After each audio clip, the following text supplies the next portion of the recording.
hope I get a jobby, Freddy. I got my fingers crossed. Doing the job. You got the job, buddy! Doing the job. Yeah, Hulk Hogan! Doing the job! Just say something, you idiot. Doing the Job podcast. It's gotta be special. I like it. Doing the job. Great job. This show is so stupid. You're stupid. You're so stupid. I know how to do the job. Shut the f*** up. Hate this job. Doing the job. Doing the job. Doing the job. This is Doing the Job.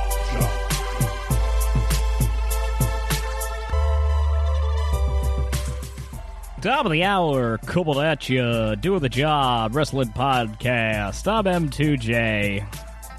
I am Denny Luggs, and we are coming at you. Yeah. Been a minute since we came at you. It's been a while since we came at you, and it's been a while since I've even been on the show. So I'm looking at old notes here, like I have shit from Extreme Rules that I haven't talked. Hulk Hogan defeated Triple H at Backlash. Oh my god, that happened, everybody. Actually, this is episode 303, which is one of Hulk Hogan's build weights at some point in his career.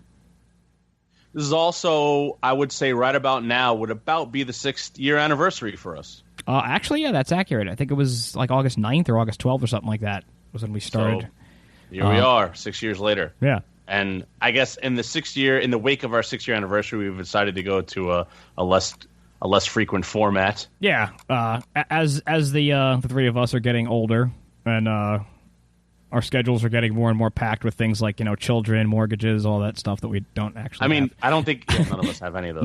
No. But yeah, we decided that maybe it makes a little bit more sense to space things out a bit because it's a lot of commitment to do this once a week, and Lord knows we're not getting paid for any of it. It's all voluntary. Yeah, I think it's just a lot like, I feel like we have more shit to talk about, And you get like a little more excited to be like, you watch a bad week of wrestling and you're just like, what the fuck are we going to talk about? Well, I mean, like, you wait a month or you wait like 2 weeks or so. I feel like we have to do a show next week too. Oh yeah, no, I was thinking like probably going forward, we're going to be inclined to do a show before and after a WWE pay-per-view. All right. So I guess like a 2 week in a row and then wait a couple weeks. Right, because I mean, I hate to throw fuel onto the fire that is the IWC, but like frankly, WWE has been like abysmally bad. I feel like lately, like I think that's a little bit of an exaggeration. I mean, not the entire company.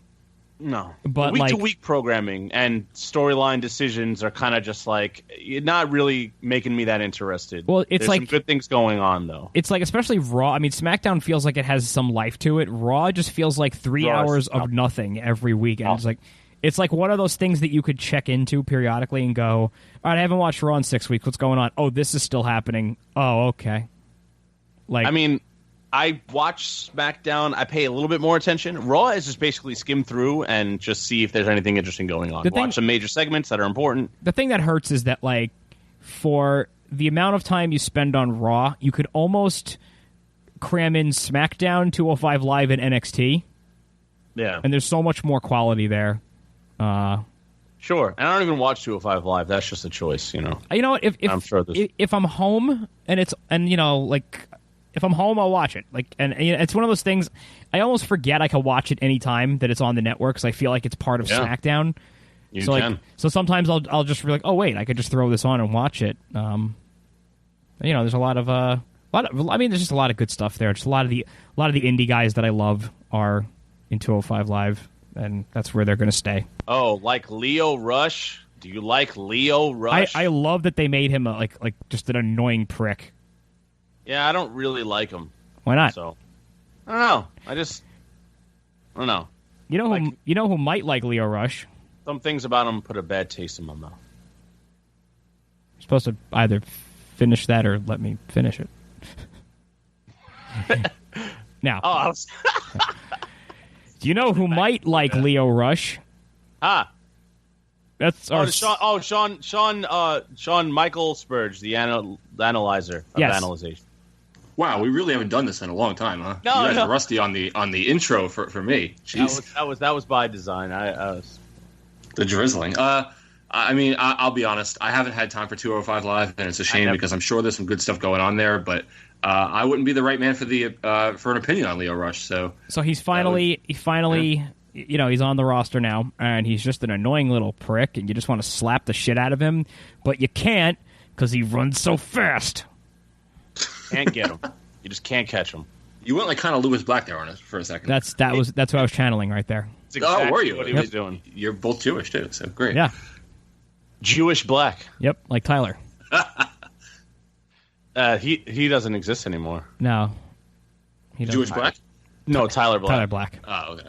There are Jewish Blacks though. That's for real. Yeah. I wonder if Tyler Black was Jewish. Not the actor portraying him, but the character of Tyler Black. Like I wonder if he like Not Colby Lopez. Yeah, I wonder if like Tyler Black put on like a beanie and went to the synagogue and he ate the Swedish fish. Like the character of Tyler Black was a Jew? Yeah. I don't think so. Like he gets knocked out of the ring and he's like, "Oi!" and I'm just gonna take a guess that I don't think so. They interview him after he wins the title, and they're like, "How do you feel about winning the ROH title?" And he's like, "I'm verklempt." No, I don't think so. I don't think that's a thing at all. He wouldn't be Jewish. Oh. Well, anyway, a lot of stuff happening. Speaking of like ROH and indie wrestling, I think since the last time we did the show, we haven't quite gotten there yet. Chronologically speaking. So this MSG show for next April, which is going head-to-head with the Barclays NXT show WrestleMania weekend. This is crazy. Sold out MSG. This is crazy. So, yeah, Ring of Honor and New Japan are doing... So, like, Ring of Honor always has the WrestleMania weekend show. Right. But now, and if they ever do a show in New York, it's always in Hammerstein, and now they've upgraded right. to... And I'm sure... Madison Square Garden. I'm sure any ROH regulars who watch it and don't live in New York are aware that Hammerstein Ballroom is, what, like 3,000 people, maybe? 2,500. Okay. 3,000 tops if right. you fucking hang people from the ceiling. So to go to MSG, which is maybe like 18,000, like that's a monumental jump. And not only is it keep in mind, this is WrestleMania weekend against a WWE show. And, granted, it's like a C show. And NXT is like their best show. I mean, the to wrestling thing about it is, yeah. I mean, to wrestling fans, like you're talking about, it's not the mainstream WWE audience, but it's like the indie fans would prefer to go to an NXT show, for example, rather than a WrestleMania. Yeah. But like now they're up against this ROH New Japan show, and the fans have spoken. Right. So like the ironic thing about it was like when they started takeovers, like the first takeover. It wasn't a WrestleMania weekend thing, and they didn't occur on like the weekends of the big, pay-per-views. Right. They just happened, right? And then I don't even know if they were on the weekends at all. Wasn't the first one just on a regular weeknight, if I'm not mistaken? I think it was like a live show instead of Wednesday, their Wednesday. Yeah, show. it was like a normal Wednesday. And then right. And then they decided they were going to do them quarterly, and then they lumped them in to because WrestleMania 31, the one in California, that one wasn't even televised. No, that wasn't even that was not even a right. I don't even think it was technically a house takeover. show. Yeah. So what I'm saying is the ironic thing is that I feel like at some point by design, it was pretty clear that they said, well, why don't we do these on the WrestleMania weekend because every other indie motherfucker is trying to, because we have fans in for WrestleMania, they're trying to get their money. And WWE was trying to eat their lunch. They're trying to say, like, well, you can go to another WWE show that weekend instead of these indie fucks, right? Now, the indie fucks, the ROH and the New Japan, which aren't really indie. The indie fucks fucked back. Yeah, they fucked back. They're not even like they're the two indie promotions that are not at all indie whatsoever. But they now are going to run the Garden, which no one has ever fucking run like ever with your last name. No last name, unlike McMahon. Right? And they're going to fucking... And they just sold out. So before even those NXT tickets are on sale, someone like me who would go to TakeOver every WrestleMania weekend, wherever WrestleMania is now choosing to go to this because it's different and it's history-making. I mean, I see it this way. If the card for NXT, when we get to that point, is like this amazing card... I could theoretically scalp my ticket and just go to NXT. You'll make a fortune. I will probably make a fortune, but then either way... How much did you spend, by the way? $145. Yeah, same here. Yeah. So I got like the 150 gym. So either way, the ticket to the MSG show is sold, so no matter what, that ticket's been sold. They get their money, so good for them, and it's a win-win for everybody.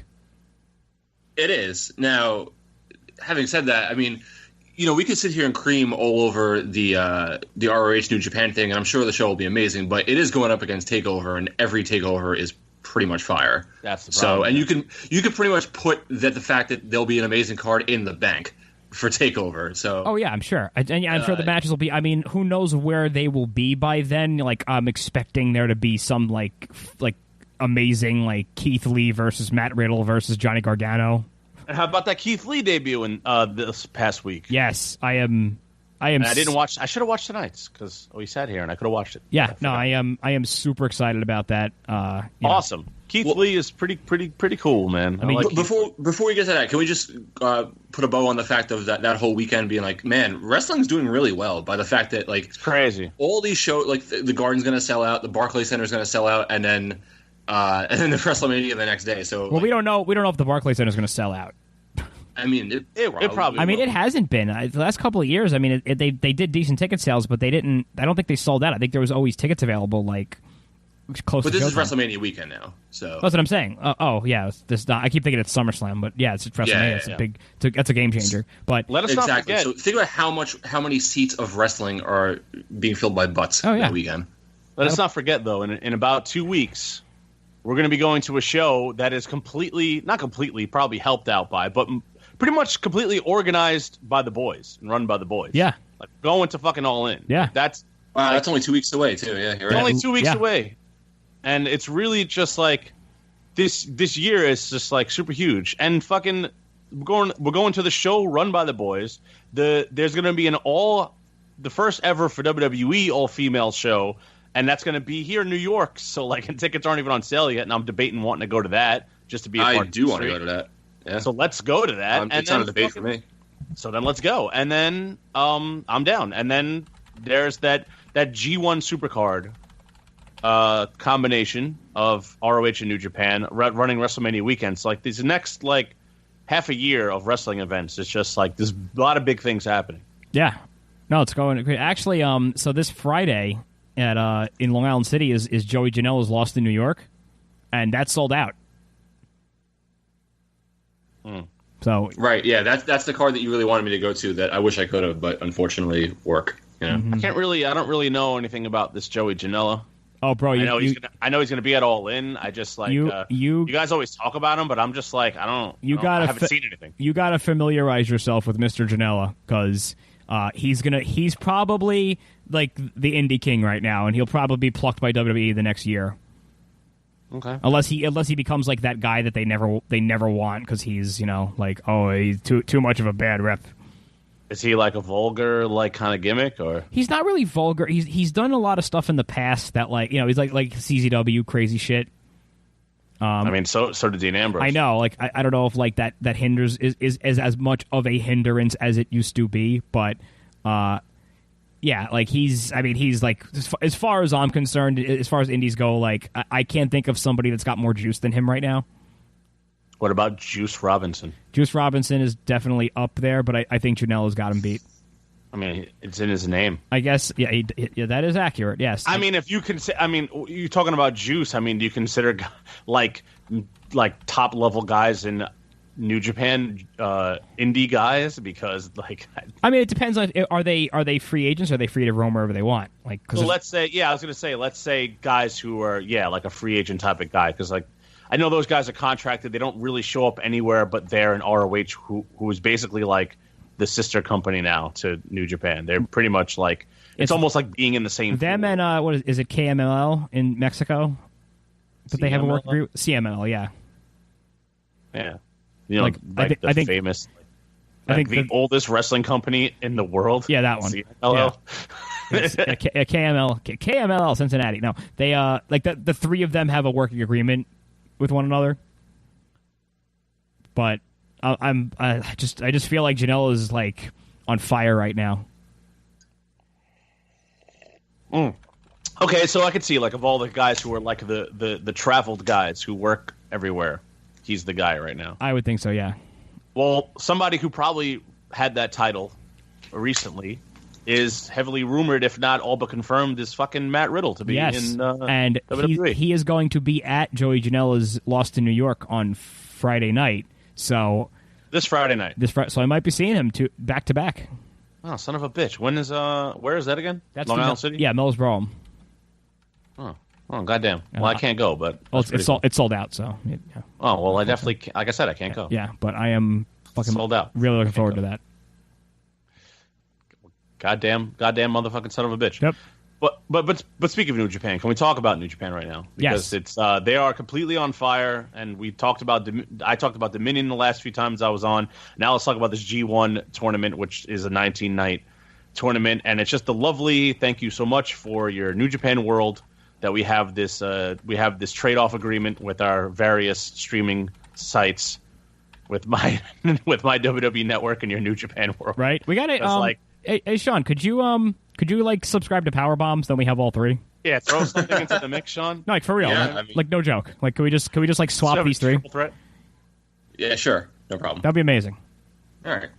Yeah, and it's like I've been using a New Japan World far more than I've been using my WWE Network, and it was just the delight of working, especially because like I'm at work and it like starts at like 4:30 in the morning or like 5:30 in the morning. I'm at work for another hour and a half, so I can already start watching it live on my phone if it's dead, and it's usually dead by then if I'm not on a job. And then like I could just get home and keep watching it until it's over and then go to bed. So for the last couple of weeks, I haven't watched WWE very much. Save of course NXT and 205 Live. But I was checking in on the G1 tournament, especially like I wanted to see like Kenny Omega versus Ibushi, things like that. But I watched the entire final event, so I saw like all those matches plus, of course, like the G1 climax. The climaxu. All right, so and Sean, you didn't really see any of the other matches leading up. No, which is a shame because I love the G1 so much, and I just haven't with this. I just moved apartments, so with this I haven't had time. But I did watch the finals, and I intend to go back and watch the rest of the tournament. You were really on it last year, and really the last 3 years, yeah, last few years, yeah. But for sure, last year you were on my ass about it, and I didn't watch as much as I should have. But I mean, before we talk about the final, I'll just want to shout out. Where's this fucking? Here we go. It's my notes.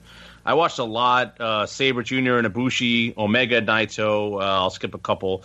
Omega and Ishii was pretty incredible.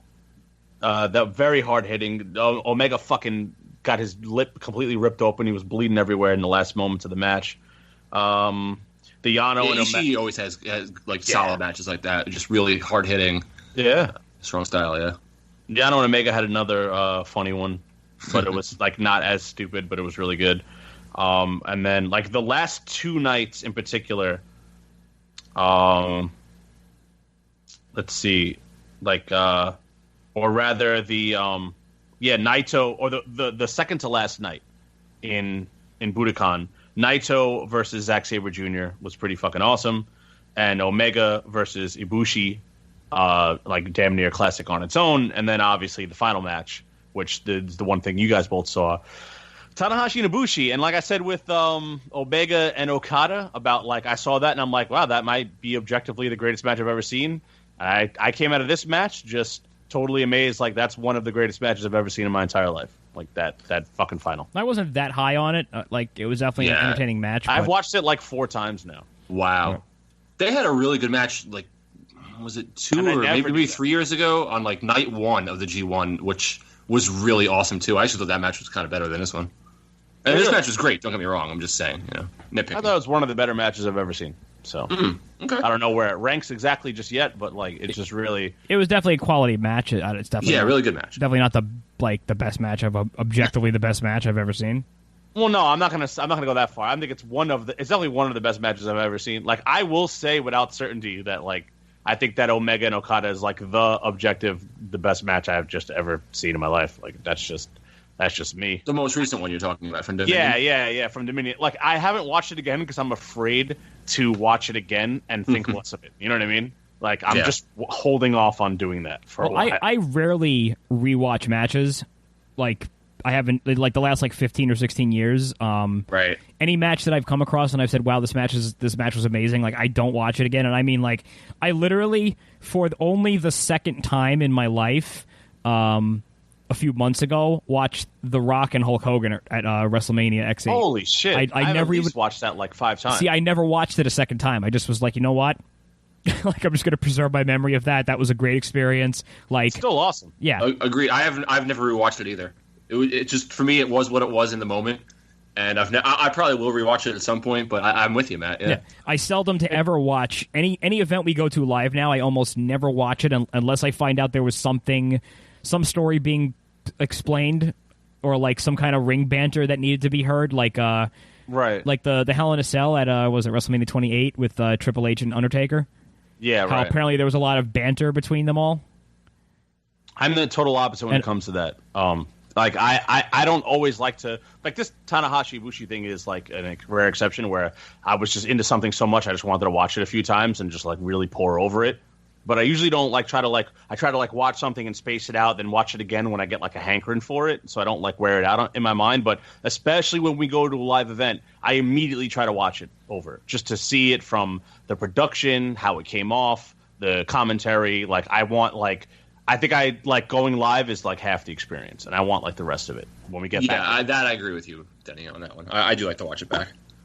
Yeah, like but I totally feel you, Matt, on like that idea of just like, you know, old school. Just like I saw it live, I was there. That's how I remember the show. That's what it is. Yeah. You know. And the funny thing I'm is, just very into the media of everything. The funny thing is, I'll rewatch stuff that I like from my childhood that I used to watch frequently. Like I'll rewatch Bred and Perfect.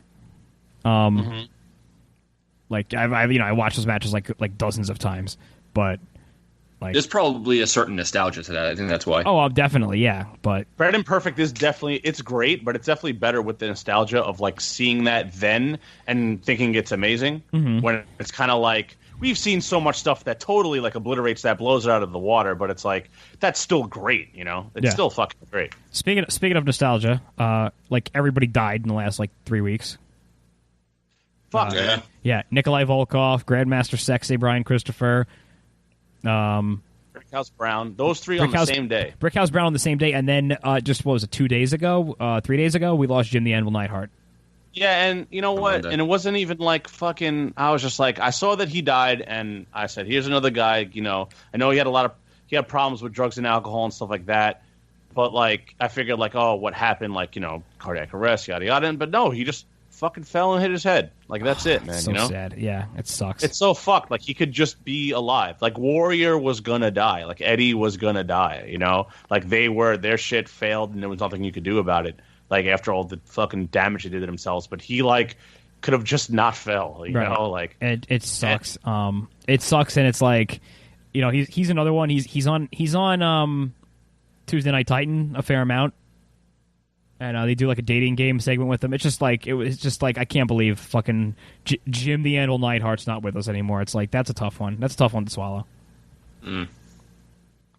What was you guys' hardest like when a wrestler passed away? Let's say like excluding Owen, because that was just like the ultimate like tragic, like ridiculously fucked up. I mean, you know, I assume we were all watching it live. Macho Man and Warrior. Yeah. Macho Man and Warrior were both awful.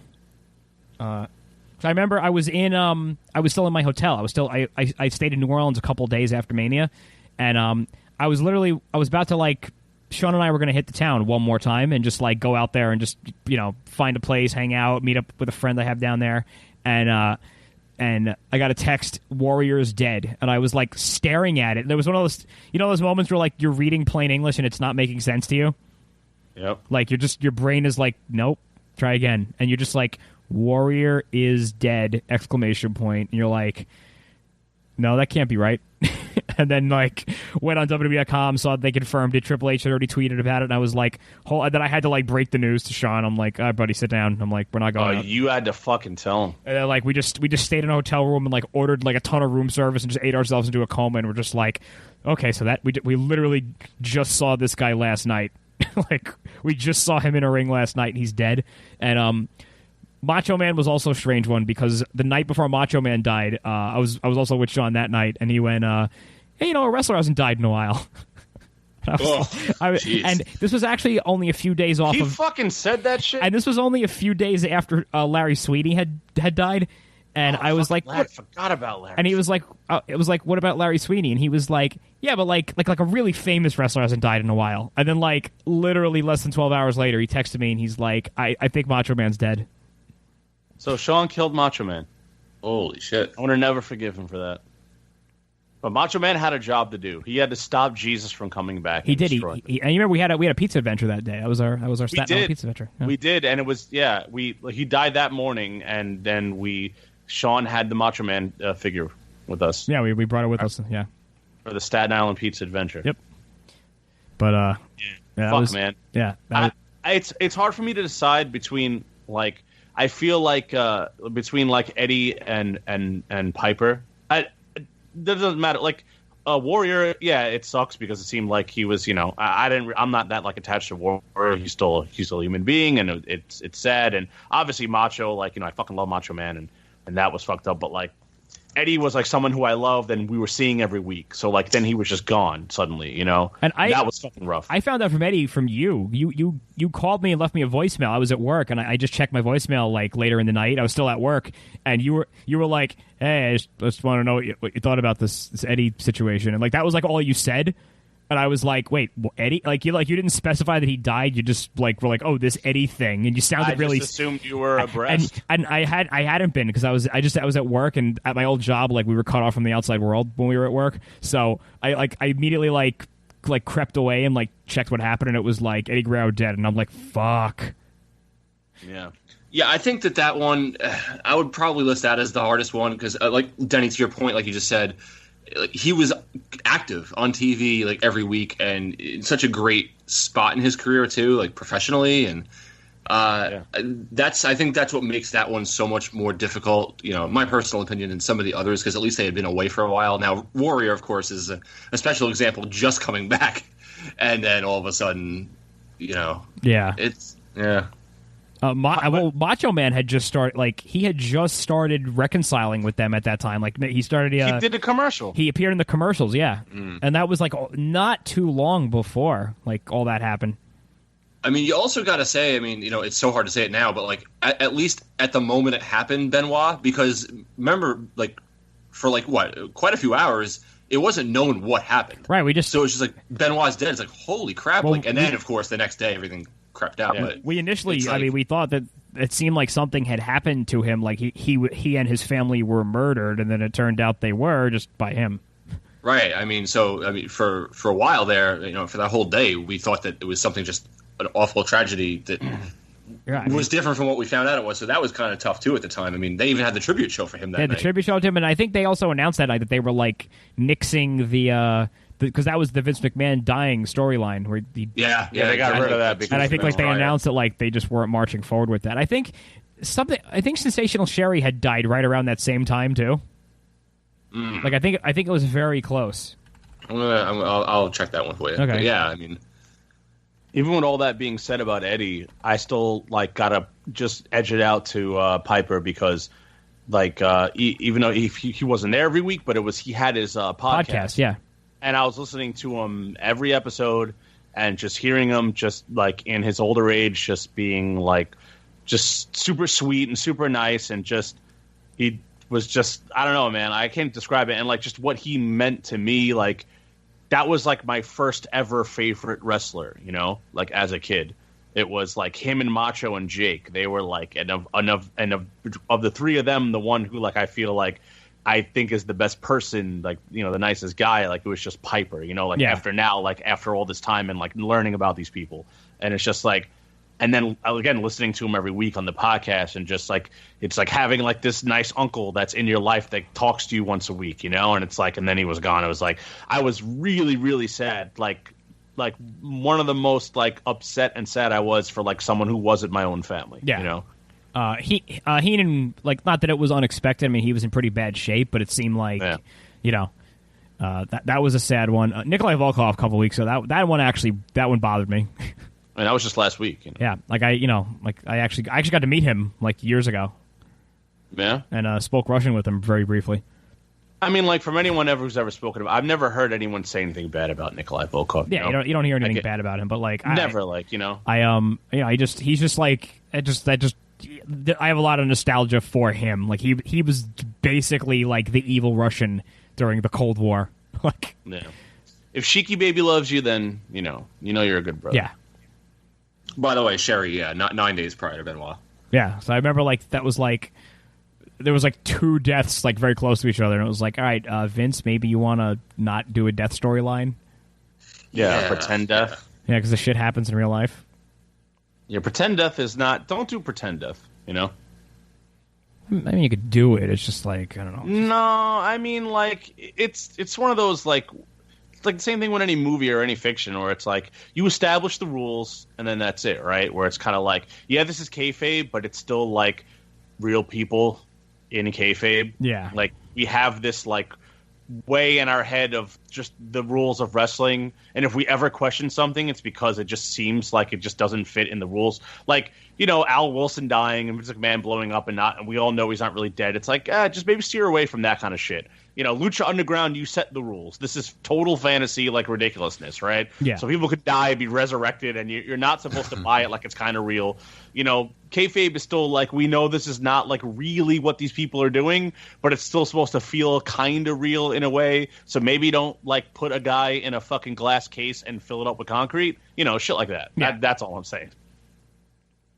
Okay. That's just my opinion. Yeah. That's some of the wrestling news. CM Punk is getting sued by Colt Cabana. Jesus Christ, the things that are going on right now. You know about this one, right? Yeah, I like kind of want to forget about CM Punk now at this point. I feel like anybody that supported him in any capacity is now like, you know what? This guy actually kind of sounds like a prick. And yeah, I'm sure. Well, for me, like, I mean, I love Punk. You know, during his entire run, like, he's one of my favorites ever. Me too. Like, for me, I don't really mind. Like, I've been able to separate like CM Punk, like the performer that was there, and CM Punk, the man outside. It doesn't, like, it's a shame, but it doesn't really scar my vision of what he was. So I feel like it makes you care a little less. I know. I mean, like, I still hold his matches in the same high regard and all the things he did in the same high regard. Yeah, definitely. But it's like, when you just go, eh. I mean, you just hear these stories where like he literally just excommunicated like anybody in WWE like that still works there, and they're just like, what the fuck? Like, we're like Corey Graves, like they're boys apparently. And he's like, look, I'm sorry that I have to make a living, and this is like where I work. Like, I'm sorry, I still work here. You know? Like that shouldn't change anything. I mean, and he's just like, nope. It's kind of like if you would you like, let's say you had a long-term girlfriend, right? Who like was like, let's say like, also like friends with like a mutual friend with one of your friends, right? And then you guys break up like really badly, like really bad breakup. You're like, fuck this bitch, I can't even fucking whatever. And your friend like still talks to that person. Like, you're not gonna totally excommunicate your friend, It's right. kind of like, yeah, it's like this is still, some people do.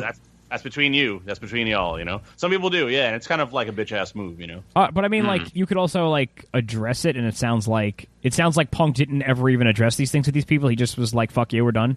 Like, just like, blocked them, deleted their cell phone number, just was like, don't talk to me again. And it was like, but I didn't. But anyway. But the thing is that, like, and this is, Matt, you could weigh in on this being 2 Jewish people, or at least Colt Cabana being a Jew, that apparently, like, this whole thing with the doctor and the WWE, like, Punk was like, yeah, come in with me, do this fucking case, I got the legal fees, whatever. Then when it's all said and done, legal fees come out to, like, $500,000. He was like, oh, yeah, $250K, that's all you, buddy, take care of it, goodbye, you're on your own. Like, well, totally, like, Well, it's even worse than that, because I think here's what complicates it. Colt Cabana was going to take the episode of the show down, because I think it started off with like a cease and desist, if I heard the correct story, and CM Punk was like, nah, fuck that, like, don't take it down, like, I'll pay any legal fees that come from this, like, leave it up though, like, this is the truth, blah blah blah, everybody needs to hear it. Okay, yeah. So he would have gladly taken it down to avoid all the fucking litigation. So that's what he's saying now. He's like, I would have just taken it down. He told me to keep it up. He'd pay my legal fees, and then I kept it up, got hit with all his legal fees, and he's just like, hey, you're on your own, buddy. Like, and he has text and stuff to show that he said that, like, that he made that promise. So it's really fucked up, man. As like a guy that like is, from all of our perception of everything that we've heard them speak and talk about, that they're like best friends, and it's just kind of like he was doing this to like, I don't know, like what did Punk get out of still having that shit up? Like to have his fucking point of view out there, to have his voice be heard.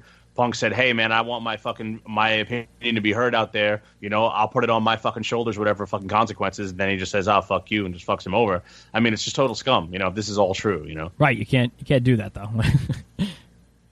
Yeah, and then you're just gonna like, I don't know, man. I don't believe in karma, like, because there's plenty of assholes that don't get it, but it's just kind of like I don't want to wish anything bad, but I just almost hope something in that vein happens to him, so maybe he can realize like you can't like fuck over people that like trust you. Right. I don't know, maybe like his wife cheats on him or something like that. I don't know. Well, so there's that. That was a big story. The Mae Young Classic has been recorded all the way up to the finals. Right. No spoilers, of course. No spoilers. I'm really trying. I'm really trying to avoid them. I'm really annoyed at WWE though because, like, they have all this lead. They have basically like a month now before they start even showing it. And unlike last year, where they think they released it all in one shot. Like they usually every round, I think, like once per week or something like that. Like, is that what it was? I don't remember, but I think they're doing it in like hour episodes or something like that. I can't remember, but I think it's a longer dole out this time. Yeah, so it's going to go. It's going to go from the first week of September all the way to the last week of October when they have the Evolution pay-per-view. And it's like, like you guys did this, and I'm trying to avoid it, and you're just making it hard for me to avoid spoilers because I literally have over 2 months that I have to hope that some asshole doesn't just post the results somewhere online where I'm going to see it. Right, that's a long time to record and get to the finish. Yeah. It's like, why didn't... I mean, like, where are you going to be online that you're going to see it? Anywhere. What do you mean anywhere? And, like, I'm not going to be anywhere online besides, like, our own wrestling Facebook group, which someone will fucking get that shit deleted and fucking their asses booted out. I don't give a fuck. But, like, besides that, like, I'm not going to be at any, like, wrestling news website where I'm fucking... All it takes is one person tweeting something. Yep. I have deleted my Twitter, so there's that. I'm good. It's an Instagram and like pretty much any social media. It's just there's always a risk that somebody's going to ruin it for everybody. But yeah, if you just scroll through like Instagram or something, so anybody could put something up, and you just have no idea it's coming. But I am very happy. A lot of indie women that I am a huge fan of are in this tournament. Yeah, you must be excited because you've seen a lot of these girls. Sienna. Yeah, Allison Kay. You talk about her a lot, or you have talked about her a lot. Yeah, she's. So I'm gonna get to see her. I'm excited for that. I've never seen her before. Priscilla Kelly. Yeah, I saw her at the Evolve show, right? You said. Yep. She's very attractive, even though she's got the scary fucking wolf girl look going on right now. But she's still very attractive. There's also it's funny how they have wolf girl and like a facsimile of Britannica both on this fucking thing. Who's the girl with like she had like the suspenders and like the glasses and like the peppy attitude? I was just like, oh, it's Britannica. Like this is like just. I don't remember that one.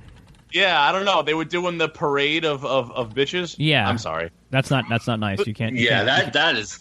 Denny's comments do not represent the views of doing the job right. No, thank you, Sean. I'm joking. Terrible. Especially in light of fucking Dave Meltzer. Yeah, Dave Meltzer being about my iconic, beautiful princess. Let's talk about Danny Smeltzer. What did Danny Smeltzer say that was so bad? So he was talking. Big Italy Ding Dong Dave. He was talking about. He was talking about the people coming over from NXT into the main roster and how it's not bode. It hasn't. What's the past tense of bode? It has not bode well. Yeah. Bode is like only past tense. It's not boding well for them. No, bode is only a past tense word. Yeah. And somehow they trail off. They're talking about her. And they say that she they tried to make her hotter and it's not working for her or something like that. And then it goes on to say that she's got bigger. Which is like okay, he said that she was lighter in NXT, referring to her implants. And then Oh, go ahead. Well, and then I have the actual transcript up here. If you okay, want. yeah, please. Yeah. Let me say something before Sean goes on a rant. Well, Okay. Go ahead. Oh, okay. I was going to say. Let me say something. It was silence. No, I thought you were going to read the thing first. I'm sorry. You just said before I did. I thought you were going to read the transcript, not the ranting part yet. But yeah, no. Before you go on a rant, I was going to say like, whatever he's saying, I just want to throw in my 2 cents and say that like, if anything, if they're saying that, is he just talking about her tits? Because if you're saying like her overall weight, I'd say she's looking better now. Maybe she was too skinny in NXT, and now she's she's looking. Well, yeah, I mean, listen, anything can be taken out of context, so I at least wanted to read the transcript of what he had said first. And basically, here's the back and forth. There's like 5 lines of dialogue here from their podcast, Meltzer and this other guy, Alvarez. So Meltzer says, I thought they had a cool act in NXT, speaking about the Iconics. And on the main roster, I don't get a thing out of them. I don't think their promos are particularly good. Their wrestling isn't good. I think they even I think Peyton Royce's transformation to look more attractive, speaking on her breast implants. I don't know. I don't want to say, but I don't think that. And the other guy cuts him off. He says that they were more attractive in NXT. And Meltzer says, I thought so, yes. To me, I would say so, yes. But that's neither here nor there. So far, I don't have any issue with this, right? Because they're just talking. But I love when people have to say bring something up and then they disqualify it by saying like, but that doesn't matter. But it's like you just said it. Like, why are you even saying? Yeah, it? You why bring it up then? Yeah. Yeah, I mean. So anyway, Meltzer, the comment that I think everybody was upset about was the last comment where Meltzer said, I didn't say that at all, that they're not unattractive, but he says, but she doesn't stand out to me. When she was in NXT, she was a lot lighter. So I think that a lot of people took that, pretty wrong. So Peyton Royce obviously did. But also why are you talking about like how attractive they are at this point? Exactly, and I think that's the whole point of it is like, especially, you shouldn't at all, but especially in this day and age, like not only is it inappropriate, but you're just stupid at that point. Like you're gonna get called out for why would you say a thing in general? Like right. The whole thing is just I don't know. Especially as somebody who obviously loves Peyton Royce and the Iconics, like I'm gonna defend them no matter what. So yeah, fuck Meltzer. It's just straight up. Fuck what's his name? Now, Big Dick Diddly Dong Dave. Or I have affectionately named him Big Ding Dong Diddly Dave or Big Diddly Ding Dong Dave. It doesn't matter either way. Right.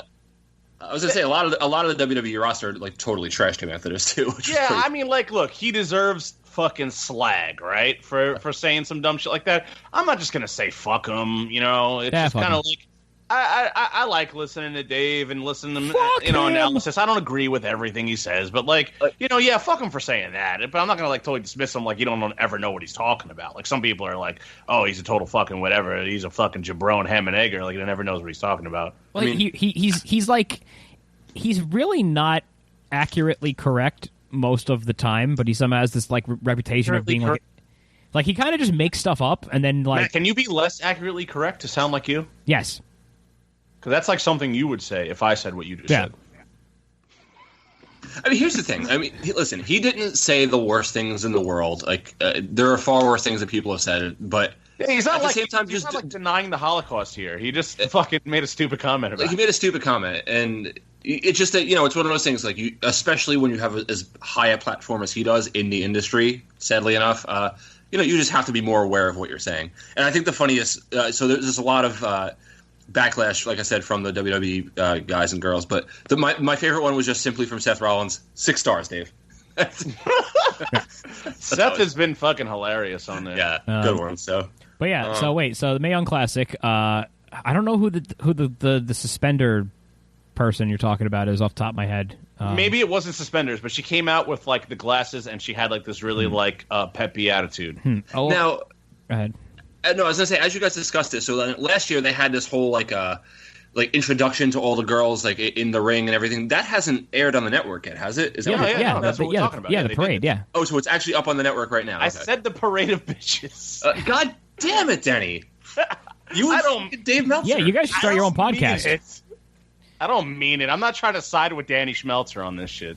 God. Okay, so that's on the network. Okay. Yeah. Yeah. Do you have any favorites to win this tournament, or anybody you want to see, anybody you think has got a good chance? Last year's tournament, I really liked Rhea Ripley. I thought she was pretty awesome until she lost to I believe Dakota Kai. So I'd like to see her do some things. I do not like Dakota Kai. You're wrong. You're just. I mean, wrong. like that's not a wrong thing. It is. I'm saying you're wrong. She's really good. I don't know what don't you like about her anyway. I don't know. I to be fair, I saw one of her matches in the tournament last year, and I thought she wasn't good, and I haven't given her a fair chance. To be fair, so well, yeah, you have a really all right light opinion. It's not like Nia Jax, where I've given her a bajillion chances, and I still think she's like not the utmost trash, but she's just not good. Dakota Kai's really good. Well, it's just not good. Vanessa Craven is in this tournament, and I'm excited about that because she's, she was one that was like 6'2". I'm feeling a lot of these girls. Mm-hmm. I'm feeling. I was watching the parade of ladies, and I was feeling a lot. Here's of the thing, there's so many girls like I want to see flourish from this, but I'd say that the two main ones, Mercedes Martinez and Mia Yim. Yeah, Mia Yim is. She like Matt. You have a much larger scale of things you've seen from her, but I thought she was awesome when I saw her last year. Yeah, and I would just now I don't know, like from a booking standpoint, if they'd want to have an Asian win the tournament back to back. Like I don't know if that like if that's something they'd want to avoid for some reason. It seems like that's something Vince McMahon would have a problem with. Well, if you remember, I said the same thing going into the Rumble this year. If they were going to have the two Japanese people win their respective Royal Rumbles, and they did, right? For whatever it's worth. So maybe, yeah, which I think even hurts it even more because now it's like, okay, so we had Japanese girl win the tournament last year. Now two Japanese people win the Royal Rumbles. It's like now you're going to have the Asian invasion, a South Korean like win the Mae Young Classic this year, but. I just think she's one of my favorite wrestlers. Period. Really, Mia Yim, this is right. Yeah. I having not even seen that larger library on her, I totally buy into that. Like she just looks so good in the ring. Yeah, like she's one of those wrestlers where like when she's coming to the ring, you know you're going to see a quality match. Period.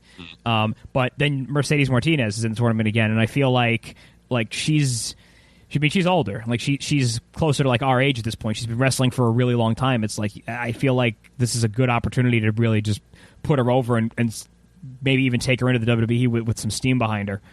I don't think she wins. I think she's in there to be a vet, like she was last year. But they should like pick her up. Hello.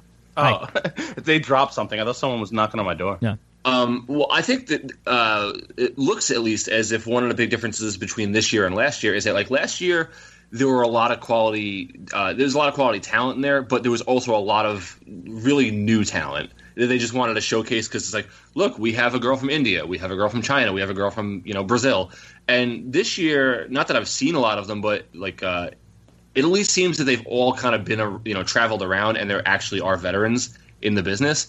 So there's not as much like new talent where the first round was sort of a wash last year because they just hadn't been around that long. Does that make sense? What I'm saying? Yeah. Yeah. So we'll see. I mean, I have seen a lot of these women wrestle on the Indies, so I'm excited about a very, very many number of them at this point.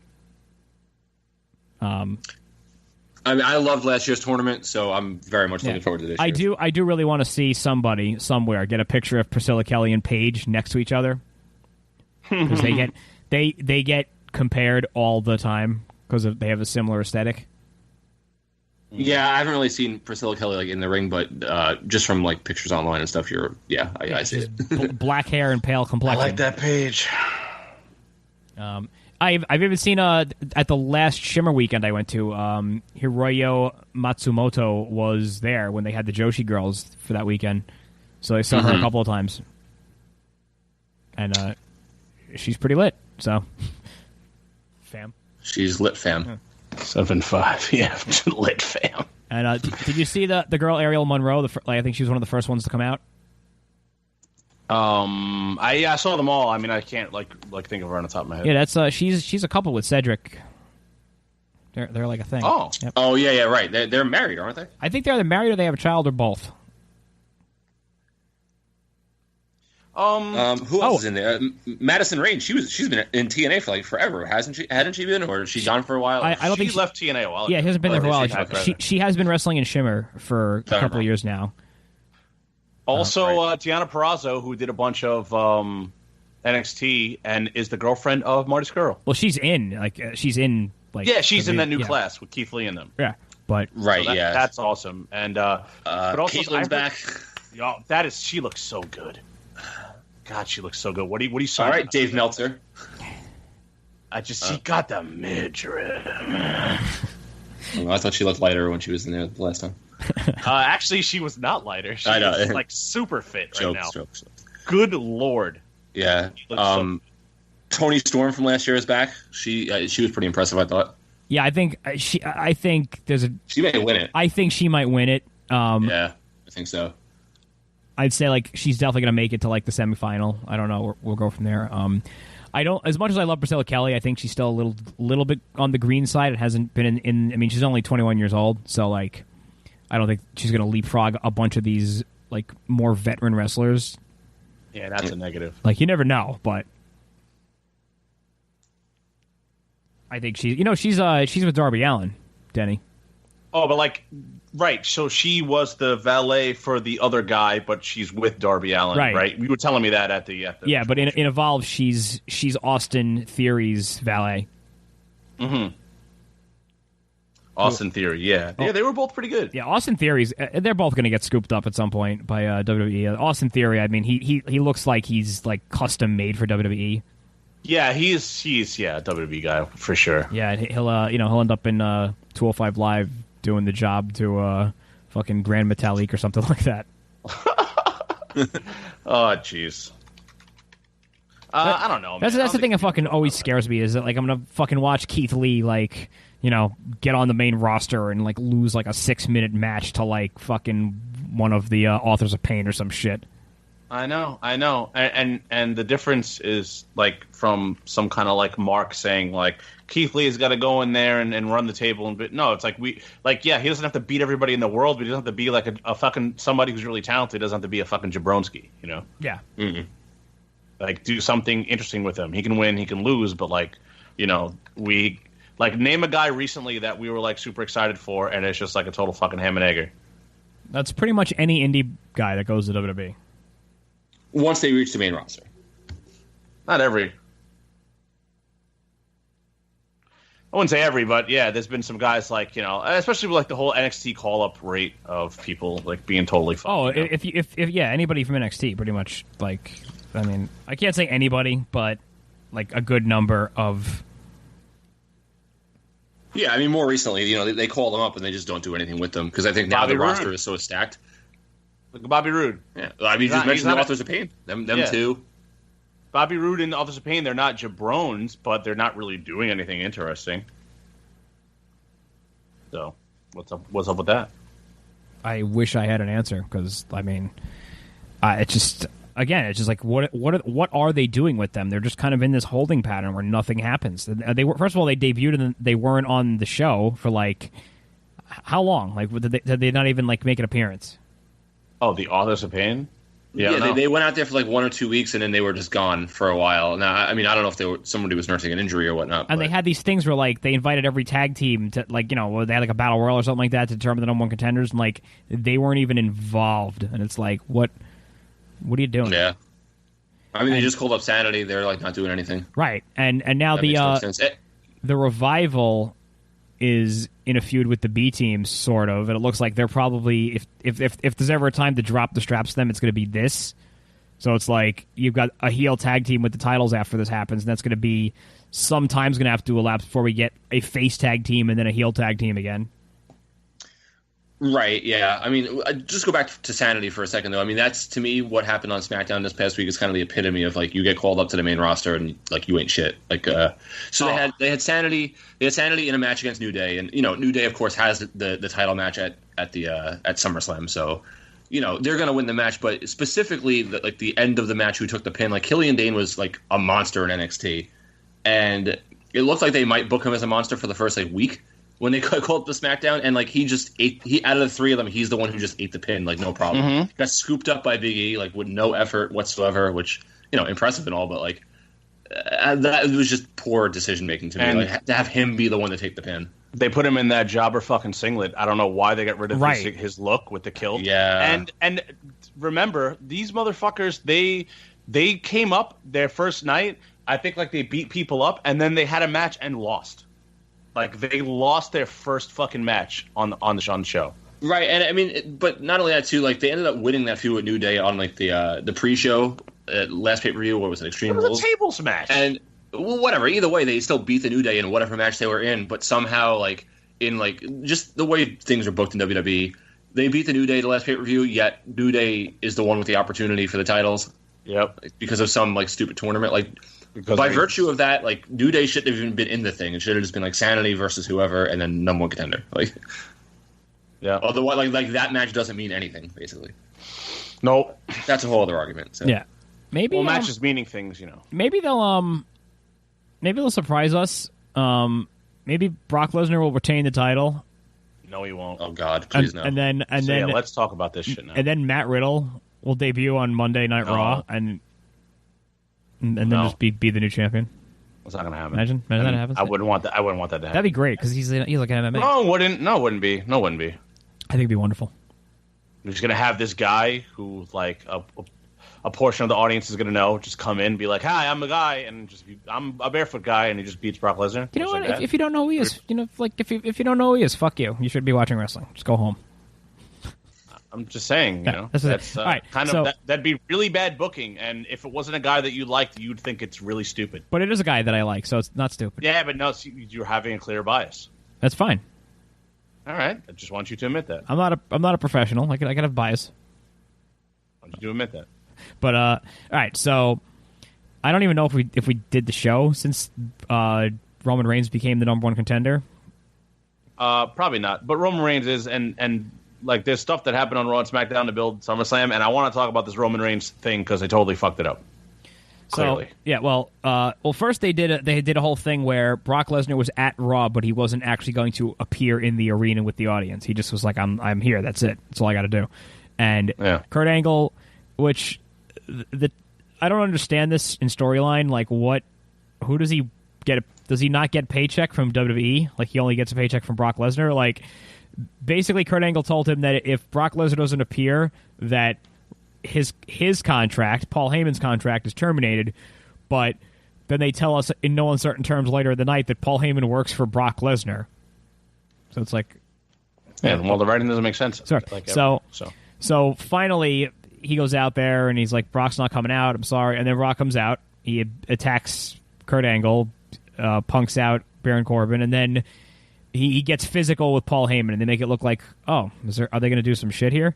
And if nothing else, this would have set the groundwork for some like interesting possible storyline dynamic at SummerSlam. And then 2 nights ago on Raw, Heyman is trying to, which I don't even understand why they had to do all this because the end didn't justify the means.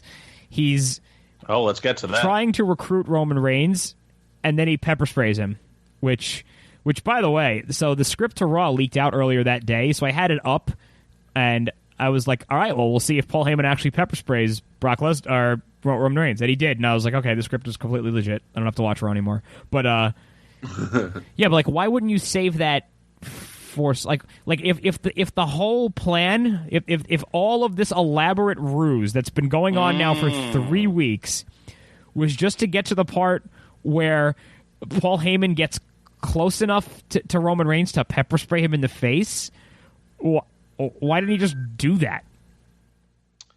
Yeah. So here's the thing about this whole scenario, right? I'm watching this, and I was liking this segment because they had a good idea going that they totally fucking squandered and destroyed. So you had Paul Heyman fire back on Roman, who was saying, he basically said, here's a contract, you know what I mean? Like, you think about it. Mull it over or whatever. But I think even before that, he said the thing about the Samoan thing where he was like, because Roman was saying how his father taught him everything. He doesn't need someone teaching him anything. He knows everything he knows from his father, Sika, right? Heyman said, I used to ride in the car with Afa and your father, Sika, and I learned all this stuff. And then he says something in Samoan, and Roman looks a little shocked. So it's like, wow, intrigue. What did he say? What does it mean to Roman, right? Here's the contract. You think about it. And Heyman's walking away. Boom. End the fucking segment right there. Right. Let us fucking think that... Of course. Will Roman join? Yeah, exactly. Will Roman join with fucking Heyman? Like, get it in. Even if he doesn't, even if he just beats Brock Lesnar, punches Heyman in the face, walks out as the champion, at least you built up some kind of intrigue where people go, "Oh shit,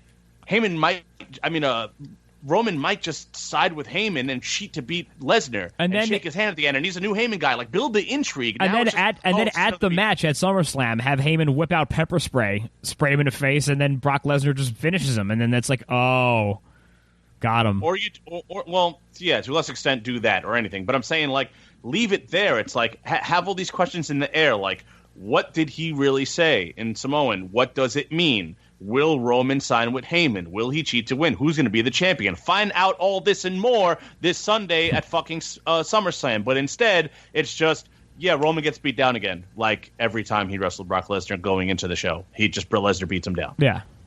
You fucked the whole fucking thing up. Intrigue out the window. Right. It's just, I don't know who is sitting there, like, when you pitch this idea, does no one speak up and say, what if we just leave it there and have everyone guessing? Because they don't know how to do their job. They need to be fired. They lied on their resume. Vince, who is like, and in the past has been a genius with these type of things. Yes, like does he 25 fucking years ago, dude. I don't understand. It's just like, I don't, and it's just that simple. Like, all you had to do was end the segment there and have Roman just standing there bewildered, and just have everybody wonder what the fuck is going to happen at SummerSlam. This is Raw in a nutshell. It's just bullshit. It's just a fucking terrible show. Like, I couldn't believe it. It was like so outstandingly like clueless compared to like weeks of me like barely like skimming or looking at Raw and just going like, well, this is just sucks. This was like, wow, that could have been awesome. It could have been awesome. Yeah.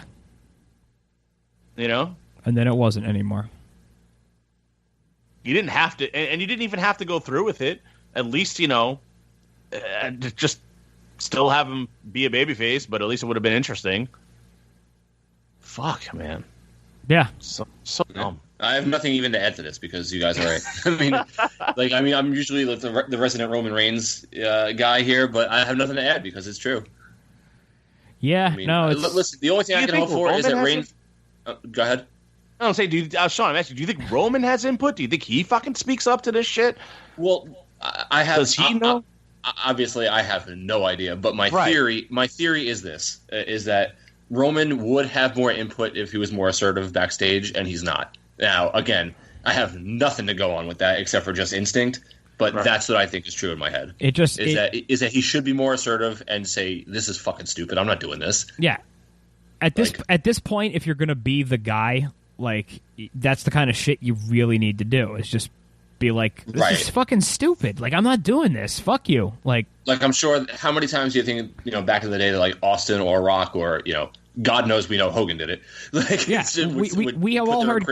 We have all heard countless stories of everybody from the eras of Gone at this point would just be like, "I'm not doing this. Like, I'm just fucking not doing this," and they'd have to regroup and figure something out. But like it's like these guys just go, "All right, I'll go out there and do this," and it's like there's no thought to like how just stupid this makes everything look.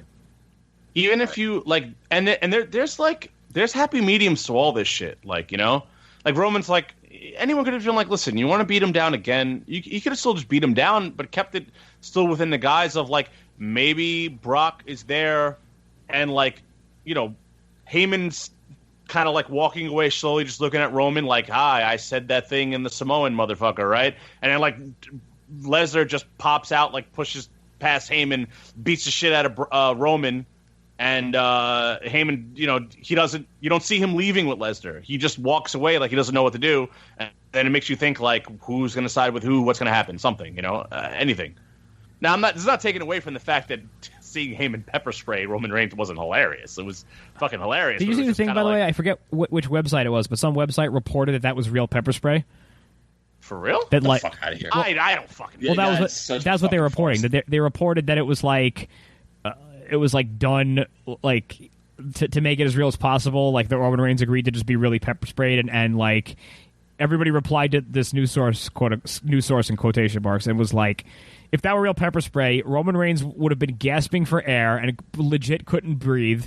And like the crowd and the people in the first viewers in the crowd would have even had it. Yeah, that's exactly what they said. That in the air to like even possibly like get it in anyone's eyes in a lawsuit. Right, like why would they? That would be like a horrible thing to do. Have you guys ever actually like been pepper sprayed before, or been in a place that's been pepper sprayed? No, I have. I was in a where the hell was I? I was in a Friendly's restaurant, and the whole place had to evacuate because somebody was like apparently in the kitchen like dicking around. And this is what I heard from the fire people afterwards, and that somebody pepper sprayed somebody else, like just joking around. And so I'm sitting there eating, and all of a sudden, like people around me start coughing and stuff. I'm like, okay, and then like 2 people and three tables, and I'm like, the fuck's going on? And I start feeling it too in my eyes and my throat. I'm like, holy shit, this is a real thing. And then everybody had to evacuate. Like so, and that was from like the kitchen, and I'm in like the dining area. Forget about it. If that was real pepper spray, yeah. I mean, I've had tons of patients that have been maced and pepper sprayed in the face, and it's brutal. Like, it's brutal. I've had to fucking deal with them. So it's like there's no way wash out their fucking face and eyes and shit. Like, it's just no. But anyway, I thought that was amusing. Yeah. That's why I don't read this shit, I don't know. Dumb shit.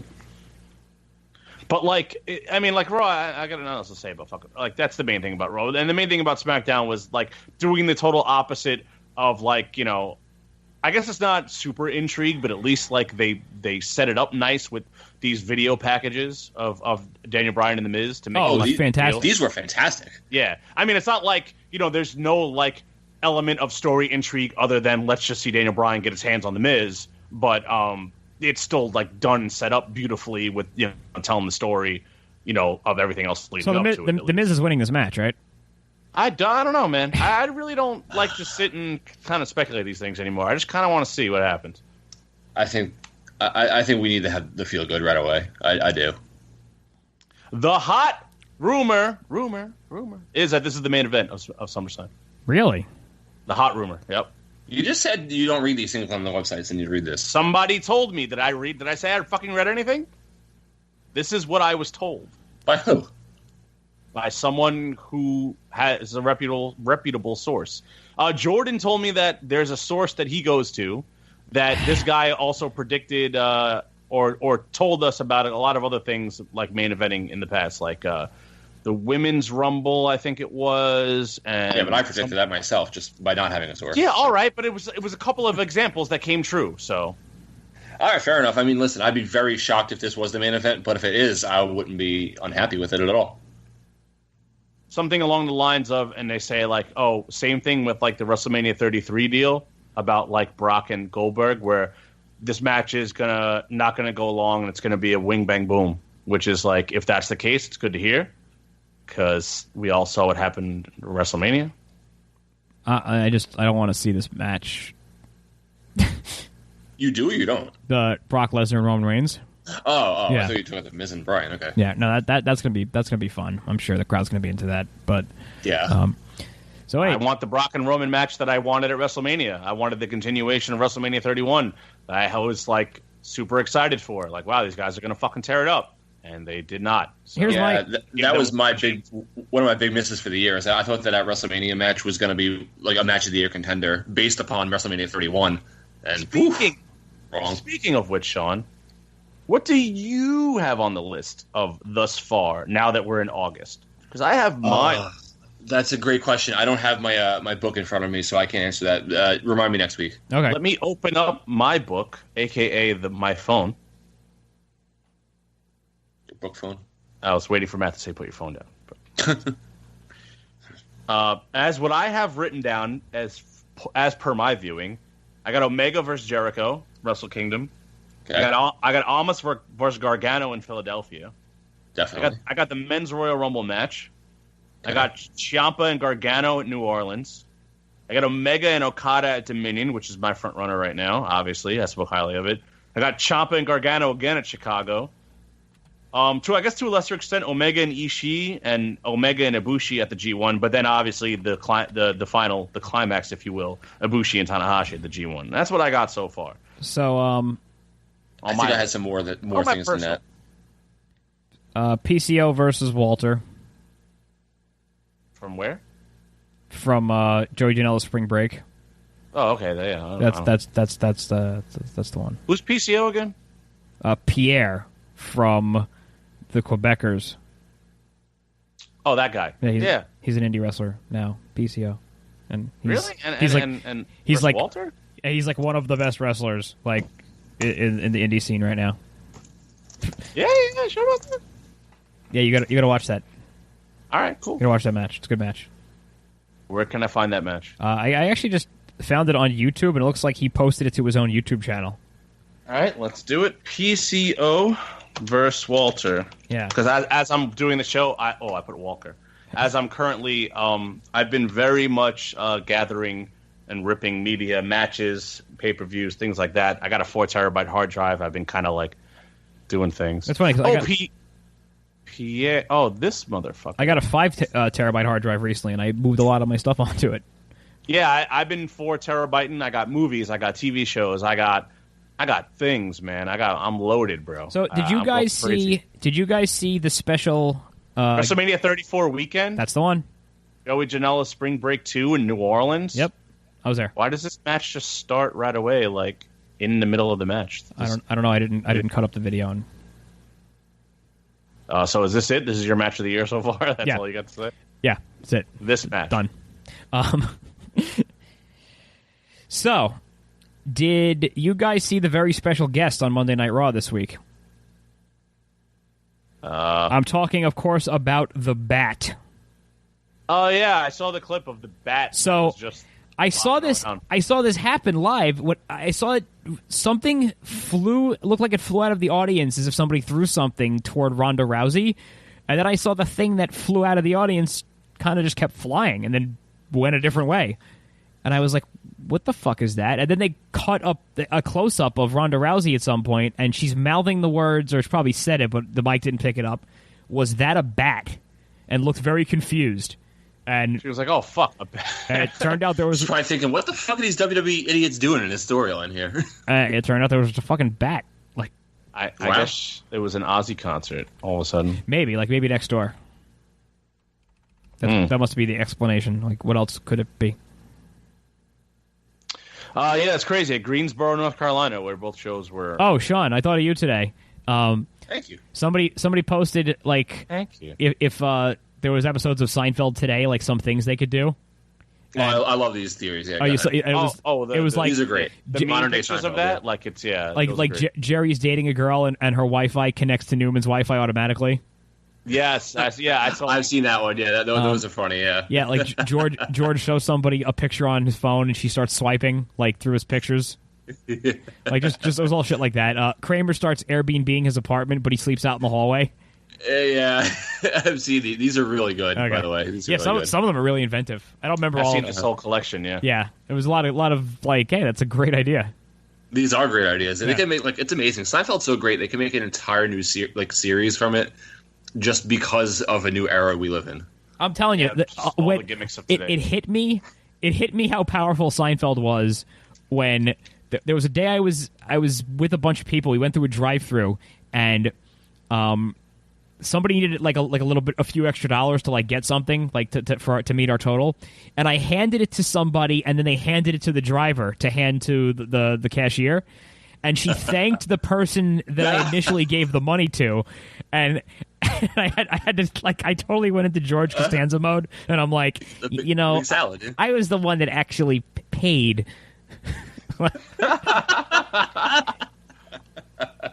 And like the thing was, my friend actually said "you're welcome" when the girl said thank you to him, and I was my gosh. I was like, what? And I watched this and I was so offended that like he just took my thank you. Oh, that's incredible. Yeah, it's true. The power of Seinfeld, man. Yeah, and I was like that, and like that was a Seinfeld moment. Yeah, everything's a Seinfeld moment. Man. All right, so Lesnar versus Reigns. Who do you think's winning? Reigns. Okay. Yeah, it's fucking just fucking get it over with. I mean, this has to end. I hope Brock Lesnar wins again. I actually I want Brock Lesnar to win again. There's a special place in hell for people like you that just you know what? Maybe you just want to suffer. It's the Jewish blood in you going way back to the fucking Egypt. All right, let's just want to suffer. Let's look at it this way: if Braun Strowman retains his Money in the Bank briefcase, you think he just comes out at the beginning of the match and he's like, make it a triple threat? And he's like, I don't think that Braun Strowman does anything with the Money in the Bank at SummerSlam. You think he loses it? Buy or fucking sell, Sean. How about it? What the shit? Buy or sell. Braun Strowman. Here's an interesting one. Okay, here's an interesting way to word this. Buy or sell. Braun Strowman still has the Money in the Bank contract after SummerSlam. See, there's a couple. Yeah, wow, it is interesting because there's a couple things that can happen. You know, besides losing it to KO and using it, and either winning or losing using it. Would you guys buy or sell that then?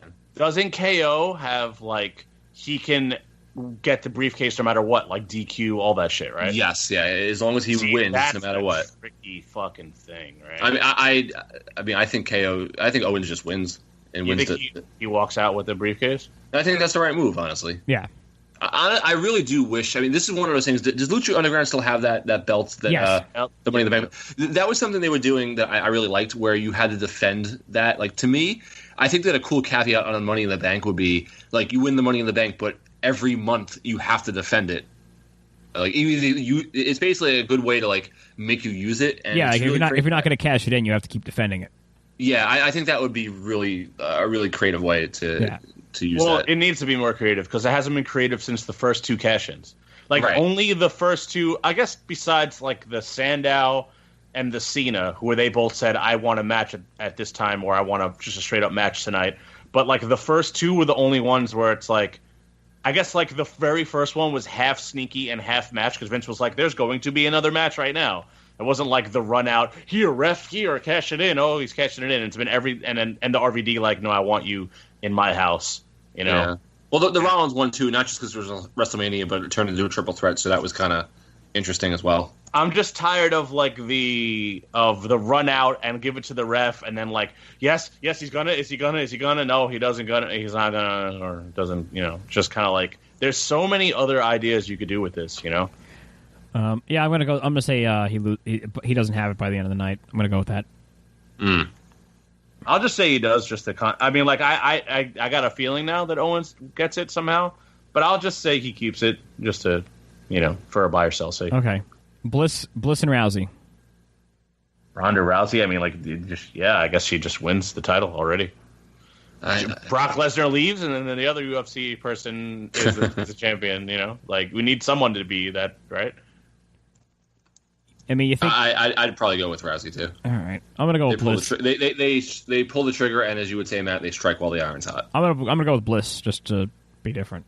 I think Rousey's a short-term thing. It's only a couple of years or something, so I guess they're just gonna use her now, get everything out of her, and that's it. I think it would be better if she won at Evolution. Yeah, I mean, you could make an argument for that. I did. Well, you didn't really make an argument. You just kind of said that. I think it would be better in general. All right. The headlines. Just think of the headlines the next day. Ronda Rousey wins the Women's Raw Championship at the first ever all-women's WWE pay-per-view event. Did we mention Ronda Rousey? Ronda Rousey. Oh. Yeah. Yeah. And her first title defense is going to be against the Bat. What else is on this card? AJ Styles versus Samoa Joe. Yeah, this is interesting. You think it's time? You think they're trying to ride out this AJ Styles 435-day championship thing? No, I don't think so. This could be. I mean, now that I look at this, this could be a card with a lot of title changes. Samoa Joe's not winning the title. Why not? Here's the thing. If I feel like Samoa Joe has been in quite a few big matches on the main roster. However, he's lost all of them. Right. He's not winning this one. I'm not saying he's never winning it. I'm going to say he doesn't win this one. I'm going to say he wins it just to be different from Denny. Okay. Well, I mean, I don't know if Sean's keeping track here, but I'm not. So yeah, so it doesn't matter. Only on actual buy or sell. Oh. All right. Yeah. Make it a buy or sell then. All right. Dolph Ziggler with Drew McIntyre versus Seth Rollins with Dean Ambrose, who returned on Monday night, and he looks like different than he used to look now. So, yeah, it's kind of weird. Receding hairline and beard. Well, his hairline was receding. He just kind of was like sloppily combing it over before. Just showing. Now he just was like, yeah. So everybody and their grandmother is like, well, Dean Ambrose is obviously going to turn on Seth Rollins, and that's that. And that's exactly what's going to happen. That can't be. You think it's that simple? Yeah, because that was the plan before he got hurt to go into WrestleMania. It was supposed to him be turning on fucking Rollins, and they were going to have a match at Mania. I know, but you just like it's too. From everywhere that I've heard that was the plan. Like it's just do it. Don't They're do it now. Do it now. They'll do their feud. I would not mind it at all. They'll have now with the roles reversed of face and heel, have them wrestle again. They have great matches. Maybe build it up to have a couple matches here and there. Blow off at Mania in 35. It's no problem in my eyes, man. Just go right ahead. I don't know. To me, like I'm clamoring for this Ambrose heel turn like for a while now. Yeah, and I think it has to happen. But it would be seem really rushed. Like if he just comes back and then boom, heel turn. Like they should just kind of draw it out at least a little bit for like a month. Yeah. Why? But like for what benefit? Because I'm not saying it's a bad back, thing. I just want to hear like why you think it's a benefit to build back the camaraderie and draw the people in rather than just like, oh, here's the obvious heel turn right then and there. I think that's fine. I'm not like, saying oh look, the Shield's back, like this and that, and then oh wait, there it is. I'm not saying that's wrong, but I think it's kind of like their history is so instilled. It's kind of like he's back, and it's like not like he was never gone, but it's like. I don't think you need to be super reminded for so long. Like they know, like you know what I mean. Like, yeah, but I don't know. Although, do you think like he helps Rollins win the title? So then, like maybe he like dirty deeds him after the match is over, and he won to be like, yeah, now I want not only feud with you, I want to beat you for the title. Like, wouldn't it behoove him to help him win? And then, you know what I mean, turn on him. It'd be kind of dumb for him to, like, turn on him to, like, fuck him at winning, unless he cuts a promo like, I don't give a shit about the title, I just want to fucking, beat the shit out of you or something, Yeah, I don't know. I mean, there's still the giant biased Shield mark in me that wants to see the three of them actually have a legit reunion instead of what we got last time with the Mumps. Why don't they shock us all and have Dean Ambrose pair up with Drew McIntyre, and they beat up Dolph Ziggler and Seth Rollins, and we get like a sort of a double turn, and that'll be cool. I mean, that would be cool. It's out there. It's not but it would be cool though. That's preposterous. That's a lot of thinking involved.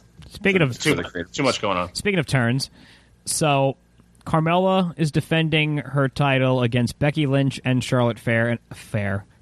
Got to be fair to Flair in a triple threat match, and. When this match was first announced and it was Becky Lynch versus Carmella, everyone said, well, Becky Lynch is going to win. This is it. And then when they introduced Charlotte Flair, I changed my vote to, well, Carmella's just retaining now. Yeah, I kind of got to agree with you with that. Now everybody seems to be convinced that one of the other girls is turning on the other. The question is, which one is it? See, I could see, like, on SmackDown the next 2 nights later, Becky turning on Charlotte, like, kind of like, oh, you had to get involved, like, you're always one-upping me, do that whole gimmick, But I don't think that would be a bad thing. I think it's a mistake. I don't think you should touch Becky Lynch. Where's Asuka? Never mind. Asuka wasn't on SmackDown. She's not involved in this match. She has no match. She had one of the better matches at WrestleMania. She's one of the better females on the roster, in my opinion. I think she's the best on the roster. Where is Asuka? Yeah, I mean, she's become like almost a total jabroni once she came to SmackDown. I wouldn't say total jabroni. There's a no. Don't be silly. She was a total jabroni on Raw too. I wouldn't. No. I wouldn't say. No, she was undefeated. I mean, yeah, but she didn't really have any challenges.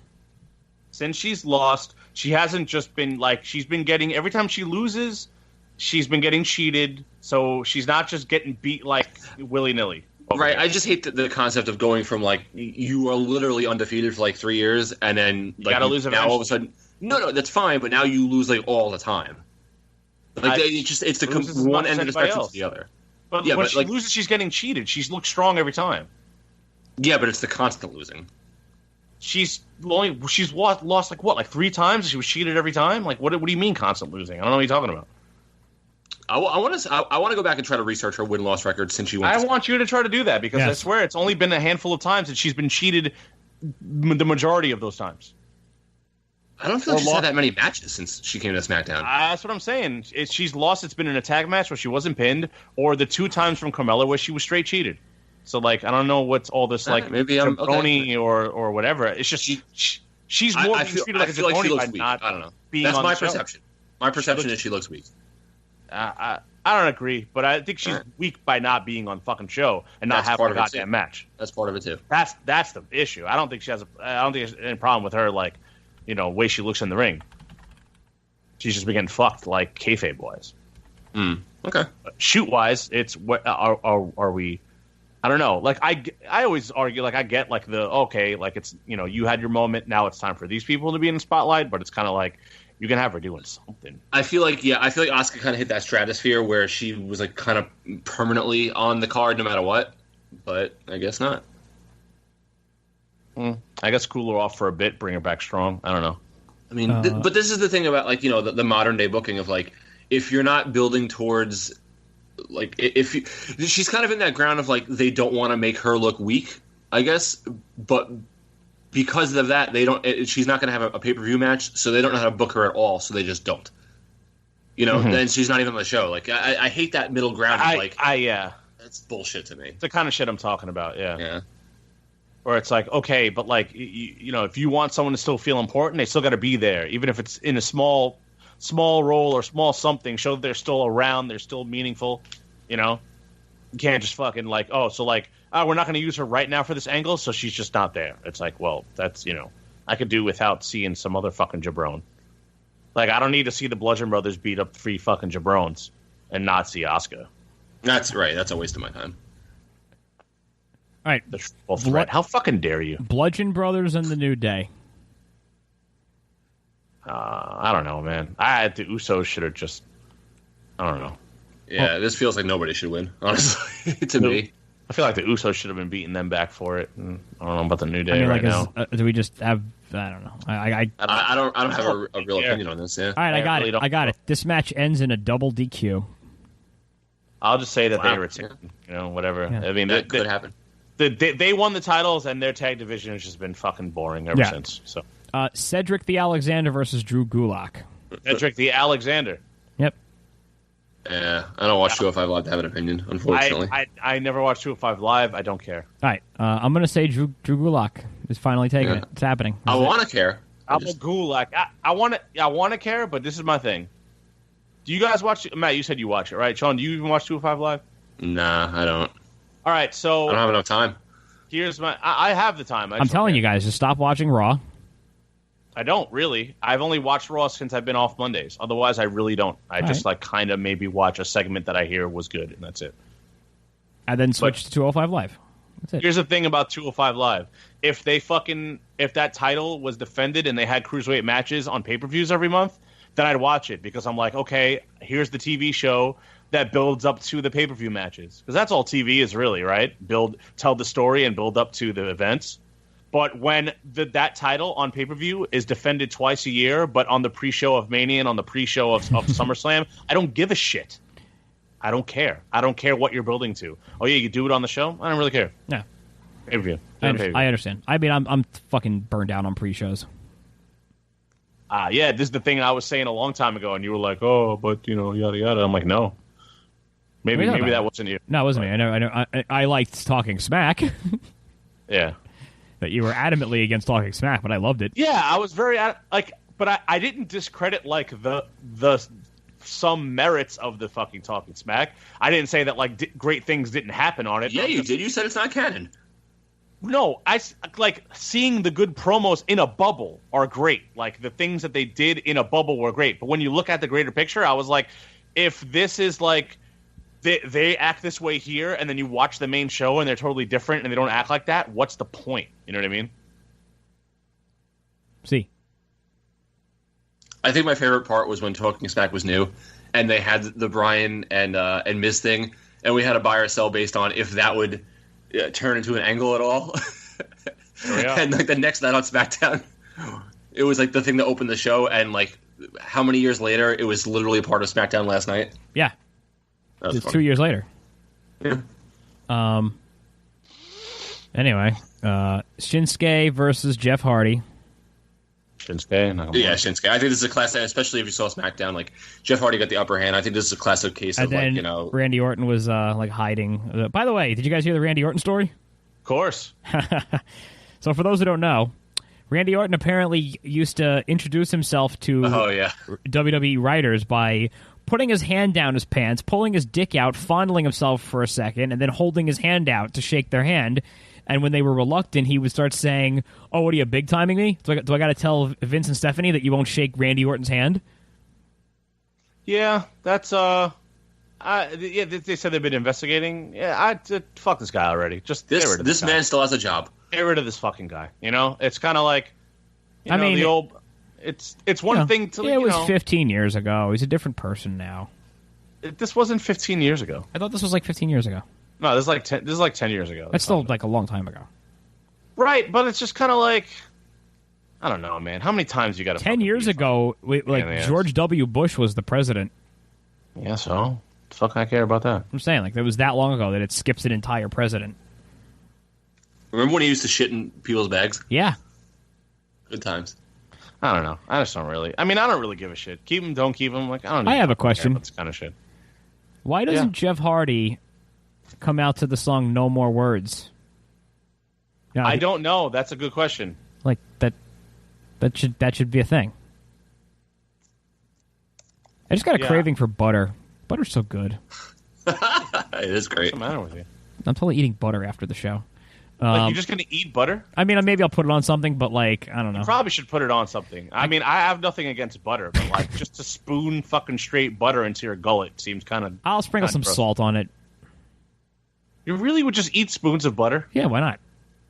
What do you mean, why not? You ever eat spoons of honey? Oh, yeah. Maybe I'll have a Buddy and Hunter.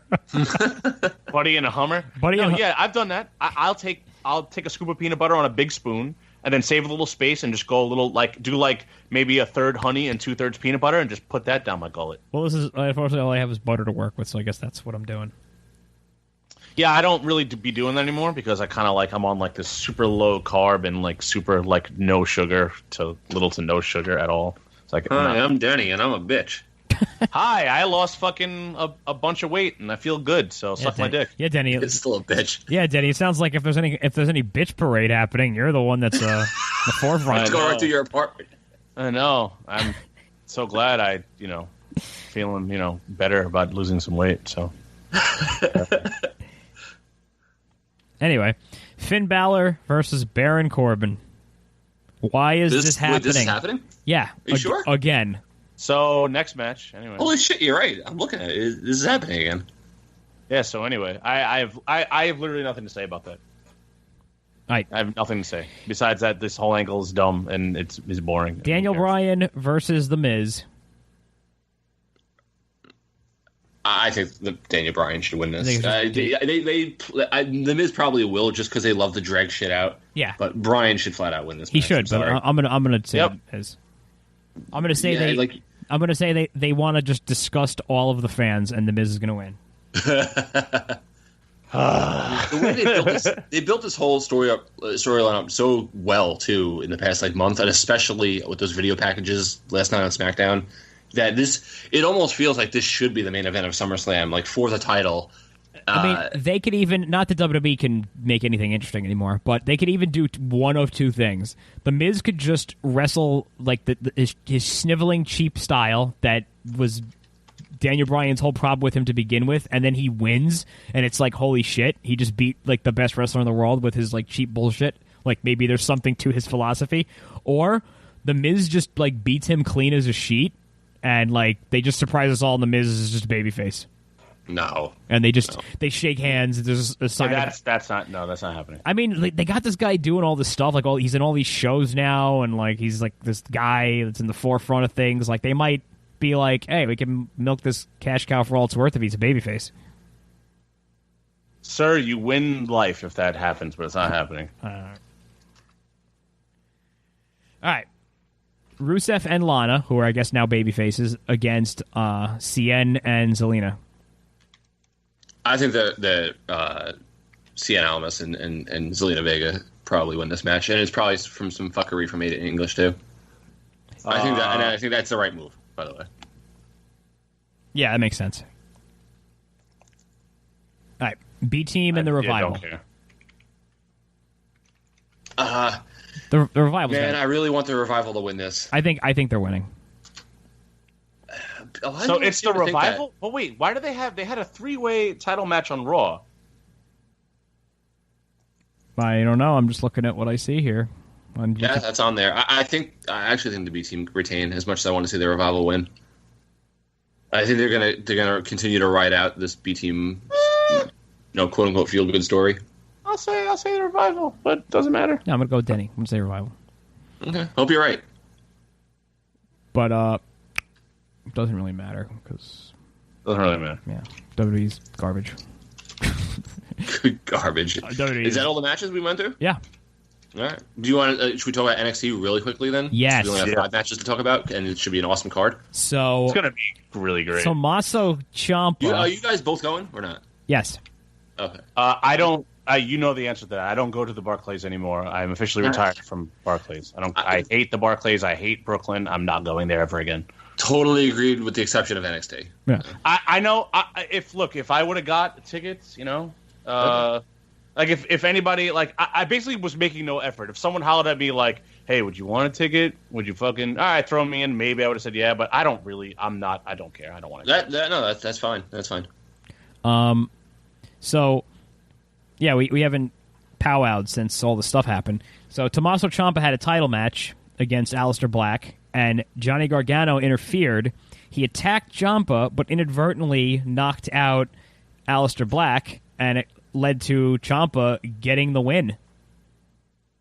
And yeah, that was. I mean, man, I really wish I didn't see that spoiler prior to this show happening, because that would have been such a shocking moment to see, like in the moment. Yeah. So henceforth, Ciampa is now the champion, and they were setting up for a triple threat between all three of them at this takeover, and Aleister Black got injured, and it looks like it's just going to be Ciampa and Gargano.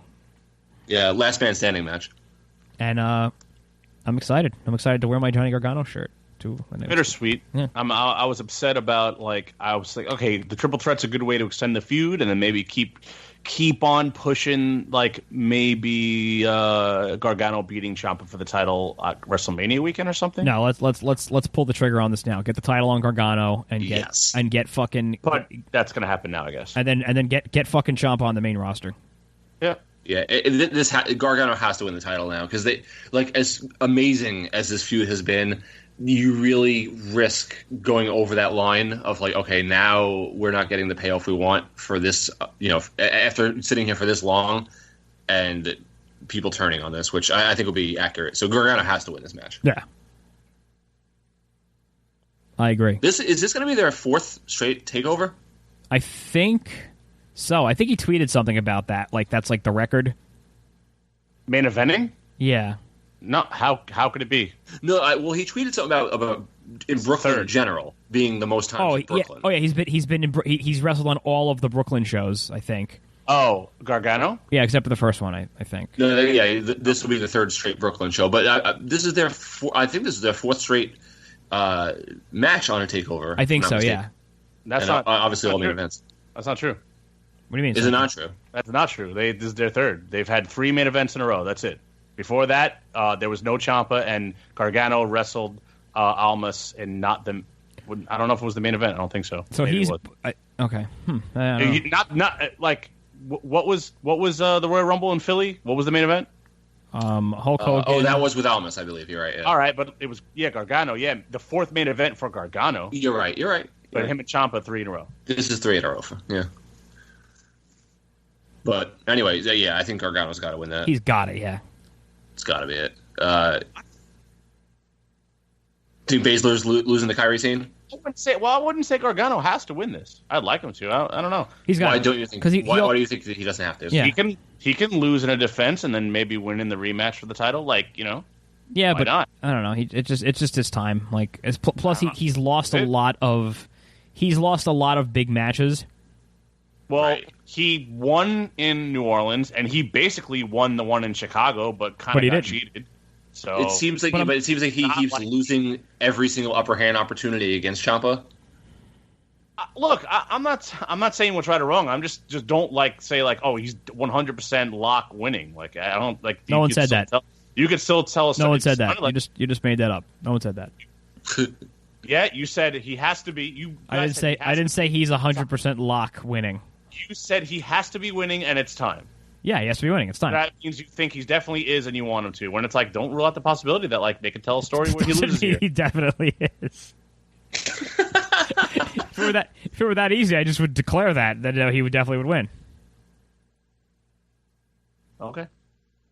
Anyway, he's definitely winning. It's a lock. All right, so then I'll say that he's losing. Then how about that? It's a lock. I'll say he's losing. What else we got? He's Baszler and Kairi Sane. Yeah, rematch of last year's Mae Young. Not big on Baszler. Baszler's got to win this, right? I don't care. Has to. It's a lock. No. I guess so. Yeah, I guess they'll probably still, draw out her title reign. Now, I don't really have an opinion why one or the other, with the exception of that. It feels like they would think it's not time for Baszler to lose this title. Now, she's probably going to do as the dominant champion the opposite of what Lesnar is doing. Is just kind of go through every opponent she can on the roster. They should have whoever wins the Mae Young Classic just beat her after that, and she'll just lose to 2 straight Mae Young Classic people. Yeah, which is fine. I'm okay with that. We haven't had a chance to talk about something very important to me, though. Have you guys heard Mandy Rose's theme and seen her entrance? Yeah, many times. It's fucking great. I love it. I love the song. I love the blurring of everything that's not Mandy Rose. It's fucking amazing. Yeah. Graves' commentary over it, of course. Yeah. Oh, Graves is putting it over. Yeah. I am so lucky to be alive right now. I've lived for this moment. Yeah, she's kind of in that Eva Marie role where Graves was like that with her. Yeah, but she can actually wrestle at least a little bit. Mm-hmm. You've heard the song, right, Denny? I mean, I can't recall it offhand, but I've watched the entrance. I've got it queued up, so you're in luck. Oh, lucky me. Oh, never mind. I'm not plugged in. I was all excited. I hear it. Yeah. But... Was our loss? Actually, it's probably better if I play it this way, because they'll kill our Instagram stream if I have it up. Not Instagram, the other one. Facebook. Yeah, they just if you play any of the copyrighted music, they just kill your stream. It just knows? Yeah, there's some kind of detection, copyright detection on it. Oh, wow. It'll literally just cut your stream and be like, you're fucked, fuck you. Yeah, actually, that's what the message says. You're fucked, fuck you. We got anything else? We got anything else going on? No. Well, there's 3 more matches on here. So Adam Cole's defending the North American title against Ricochet. Right. He should lose. No, he shouldn't. He should. Ricochet. No one should lose to Ricochet. Fuck Ricochet. He's whack. Wow. He should lose. I don't particularly care for Ricochet. Yeah, but you're wrong. You're wrong for not liking Ricochet. I mean, he's fine. I just whatever. He doesn't Like I said. He does flippy doos. It's fine. I'm not super huge on him. I don't really give a shit. I feel like he's been more than just flippy doos in NXT, and I think it looks like there's been an actual effort for that. No, he's definitely assimilated more into WWE's style and pace. I'll give him that. Right. He's actually, he even said that in one of the promos against, I believe it was Velveteen Dream last program they had, where he even said, I'm more than just flips, and I'm here to prove that. So at least they've acknowledged that, Oh, speaking of Velveteen Dream, how great was that segment with EC3? With the swimming pool? I'm a couple weeks behind on NXT. I got to catch up today and tomorrow, or tonight tomorrow. Come on, man. Stop watching Raw. Just watch NXT, man. I love NXT. Listen, Raw's 3 hours and 15 minutes every week. That's 3 episodes of NXT, and then enough time to pee and get a soda, maybe heat up something in the microwave. Mm. Think about that for a second. Soda. Yeah. Soda's the best. No, that's pretty awesome. I love soda. I forget, Sean, do you drink coffee?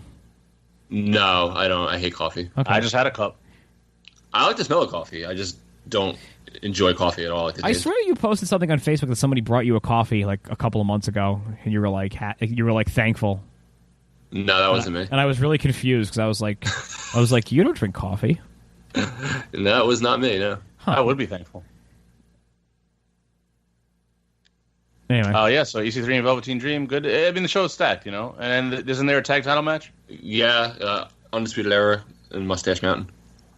Yep, they'll have their rubber match, or you know, it'll be dope. And stack fucking like this. I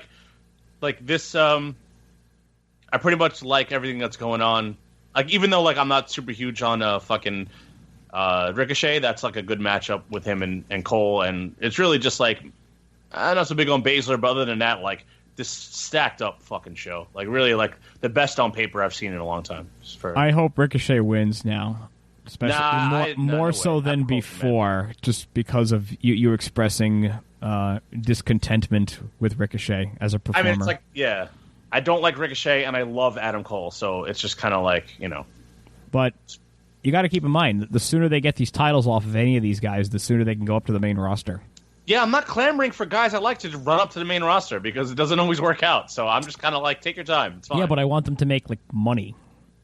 Yeah, they'll be fine. They're gonna make money. How do you know? How do you know they're gonna make money? What if they don't make any money? What's it?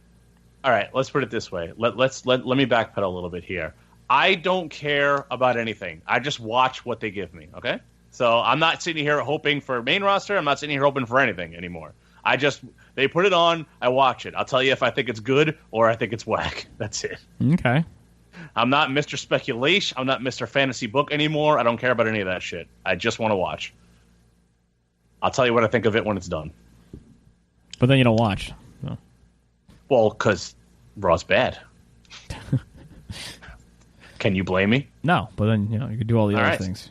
There you go. You're like, I'm not going to do all this stuff. I'm just going to watch. But you don't watch. Well, yeah, it's because it sucks.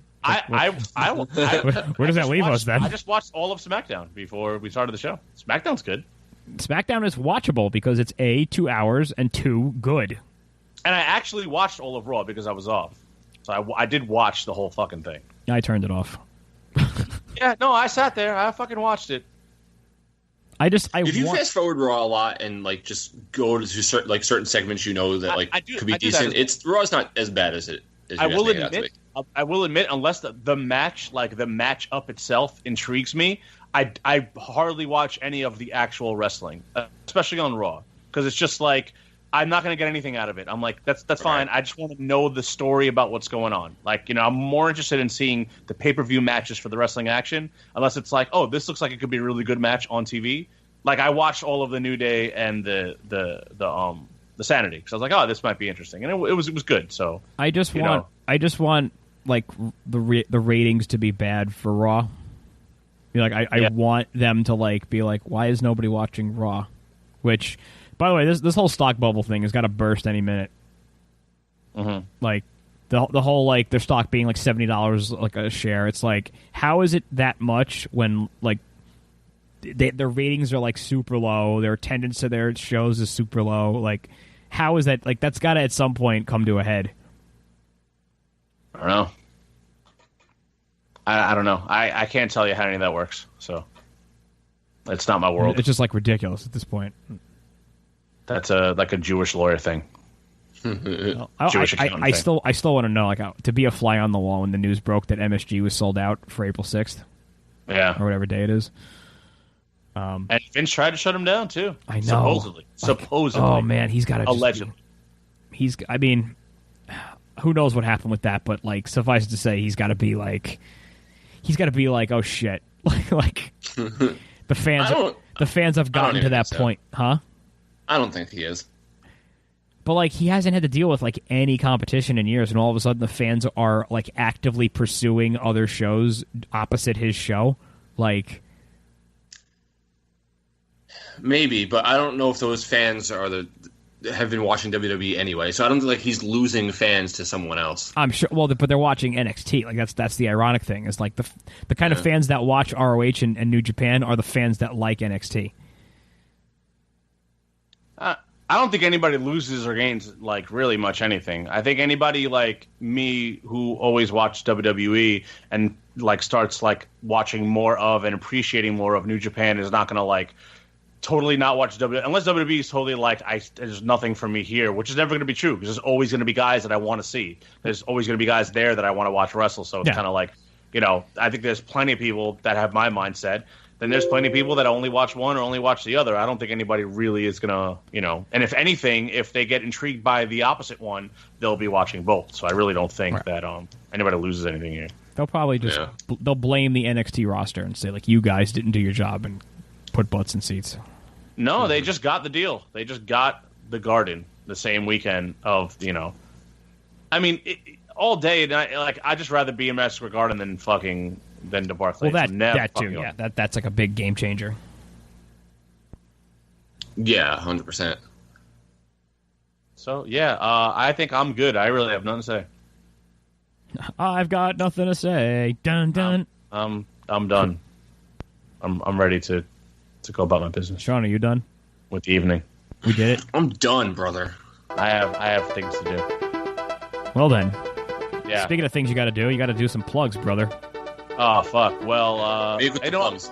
I'm gonna fucking go. What plugs? I'm gonna fucking go natural until I bring this shit up. But yeah, this is doing the job, and the new gimmick is we're gonna be coming at you whenever we can be coming at you. But when we do, we're gonna be giving it to you. X is gonna give it to you, and doing a job is gonna give it to you. We're gonna give you all the information you need to know about the pro wrestling world that's going on. But of course, you can listen to us on just about everything that you can get a fucking podcast on: Feedburner, TuneIn, iTunes, Speaker, Stitcher, Google Play, Steve Blobs, and iHeartRadio. M2J, DJWrestling.com. Voicemail 646-820-3332. Don't forget to go to Facebook/group/doing the job to join the group. And of course, everything is at DTJWrestling.com. Do people still use our group? Yeah, people are in there. All right. Yep. Well, for Denny Luggs and Shawn Michael Spurge, I'm M2J. This has been the Doing the Job Wrestling Podcast, and we'll be back next week, and then for like a month after that.